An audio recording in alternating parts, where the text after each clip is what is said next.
Welcome back mga teknik sa aking YouTube channel. Ngayon mga teknik, mag-unbox tayo ng Evo helmet. Ito siya mga teknik. Nabili natin siya mga teknik ng 4K. Oh my God! Titingnan natin mga teknik kung sulit nga ba yung ating 4K para dito sa Evo helmet. Ang model niya mga teknik ito, GT Pro Archangel siya mga teknik. Yung model niya, kulay red siya. Kaya mga teknik, tapusin nyo itong video para makita nyo kung anong itsura niya at kung maganda ba talaga siya. Ito na mga teknik, simulan na natin. Ito na mga teknik, bubuksan na natin yung ating Evo helmet. Yan, tinanggal ko na mga teknik yung tape para mabilis na lang yung ating pagbibideo. Yan. Buksan na natin siya mga teknik. Pagbukas nyo mga teknik, makikita nyo yung kanyang pre-visor. Ito mga teknik yung clear lens niya. Ayan. May sticker pa siya. Pakita ko sa inyo. Ayan. Pwede nyo to mga teknik palitan kasi yung kasama yata nitong visor ay pagka madilim medyo malabo na. Kaya may clear siyang pre. Ayan.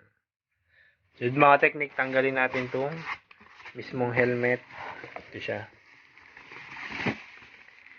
Ilabas lang natin siya mga teknik bago ano ko lang itong box, baliktad natin para may patungan tayo dun sa helmet nating papakita sa inyo. Ito siya. Yan mga teknik, tanggalin natin yung kanyang plastic. Sunod mga teknik itong bag. May pre siya mga teknik bag. Yan.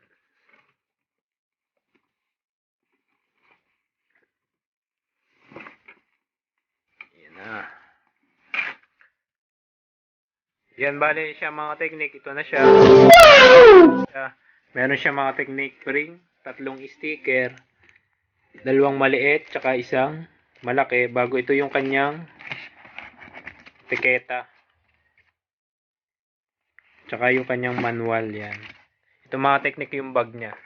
Yan mga teknik, pakita ko muna sa inyo yung itsura niya. Yan.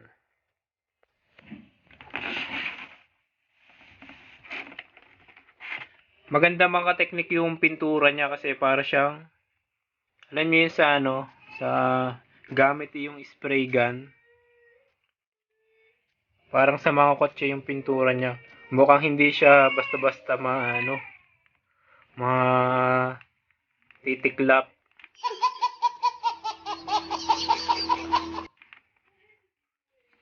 Basta hindi siya magagasgasan, maganda siya. Ayan. Ito mga teknik yung lens niya. Ito. Rainbow siya mga teknik. Kaya rainbow yung pinili ko yung unahan kasi yung motor ko siya ay Mii Sporty na ang parts niya ay puro mga titanium para babagay dun sa motor yung helmet. Yan. Yan siya mga teknik. Bali mga teknik, dual visor siya. Ito may malinggit pa siya dito. Tanggalin natin. Yan. May sticker pa siya mga teknik. Hindi ko muna siya tatanggalin. Dual visor. Yan. Bago itong mga teknik, nabababa to pagka magsasalita kayo. Bali mga teknik, yung napili kong size niya, siya ay XL. XL siya mga teknik kasi yung sukat niya, dito siya nagbe-base yung sa ulo nyo.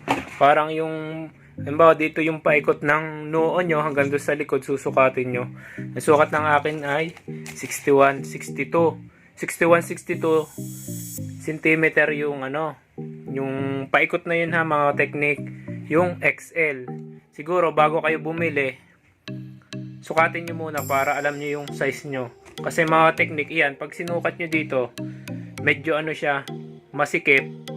Pero pag naipasok nyo na yung ulo nyo, maluwag na siya. Kasi mga teknik, itong foam naman na ito ay, na siya, yan.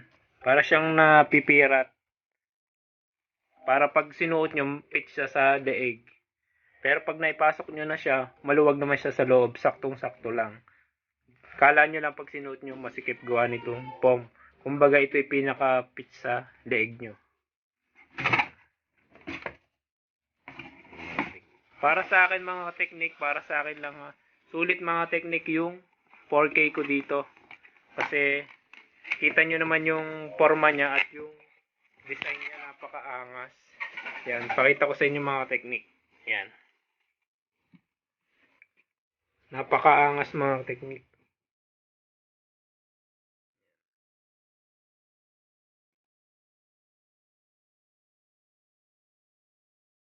Sulit mga technique yung 4K. Marami kayong mga technique pagpipili ang design. Ito lang yung trip ko kasi medyo nagagandahan ako sa design niya. Tsaka parang babagay dun sa motor, sa setup ng motor ko. Yan mga technique. Kung may tanong kayo, huwag nyo kalimutang mag-comment, mag-subscribe. Marami pa akong video parating. Salamat and God bless.